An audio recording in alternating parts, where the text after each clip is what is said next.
All right, let's dive in. Today, we're exploring a spiritual idea with a pretty bold claim that everything, and I mean everything, from a solid rock to the feeling of joy in your heart, can be explained by one single concept.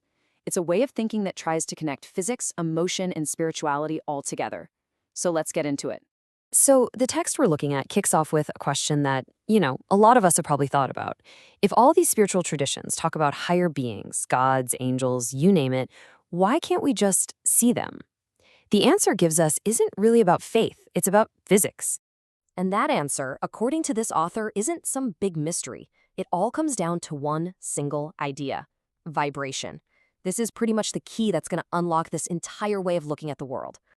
Okay, so let's break down the first big principle here. The foundational idea is that everything you see, everything you feel and touch is, at its most basic level, just energy. And that energy is always in motion.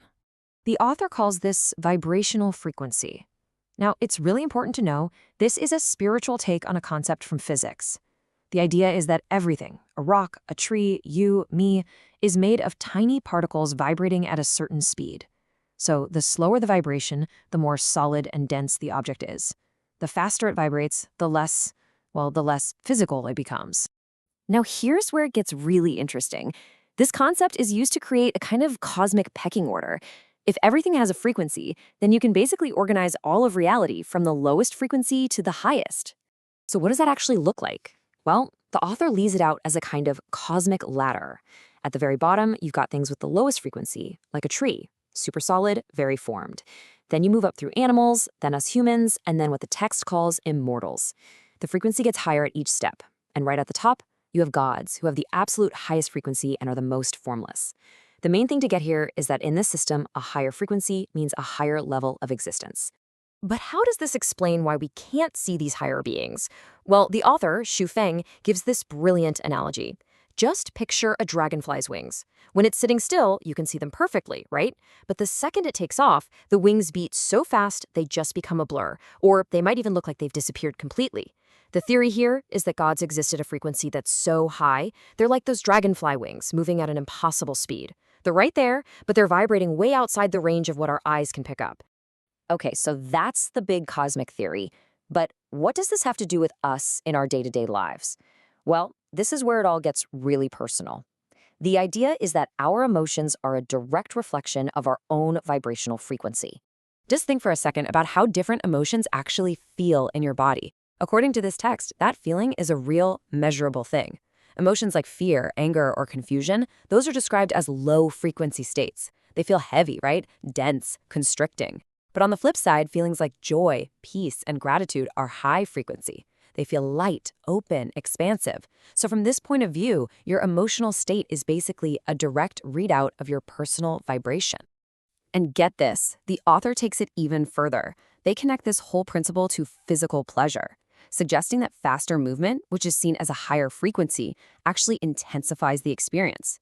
It's just one more way of linking speed, energy, and these heightened states of being all together on the same scale.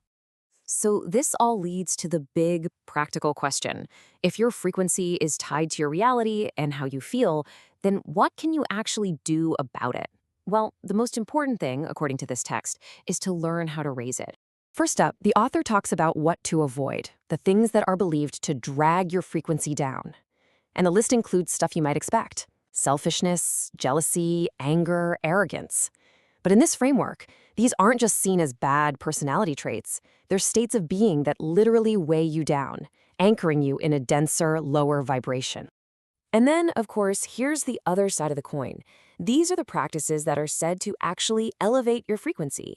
Things like tolerance, kindness, gratitude, and just trying to maintain a sense of joy and calm. The whole idea is that by actively cultivating these qualities, you are tuning your own personal frequency to a higher and higher level. The text sums this up with a really powerful metaphor. Your mind is like a spiritual garden. All those negative traits we just talked about, those are the weeds, and they choke out your growth and slow down your frequency. So by actively pulling those weeds and nurturing the good stuff, you're creating the perfect conditions for your own energy, your own frequency to just naturally rise. Now, this text doesn't just end with some gentle, feel-good advice. It actually wraps up with a really powerful and, frankly, urgent call to action. It frames all this personal work as something that's cosmically important, especially right now. See, the author argues that we are living in a totally unique time. The old, slow ways of spiritual development, they're not going to cut it anymore. The information age we're in right now presents this amazing opportunity for super fast change. But it's also described as a final moment where we really need to take immediate action. There's a real sense of do or die here. So, the ultimate advice from this whole text is to act fast. It uses this metaphor of catching the last flight to really drive home the point that this is a limited time opportunity to raise your consciousness and, in the author's words, to increase your vibrational frequency before that flight takes off for good. And that's really the heart of it all. It's this idea that our inner world, our thoughts, and our feelings directly creates our vibrational reality. And so the text leaves us with this one big question to think about.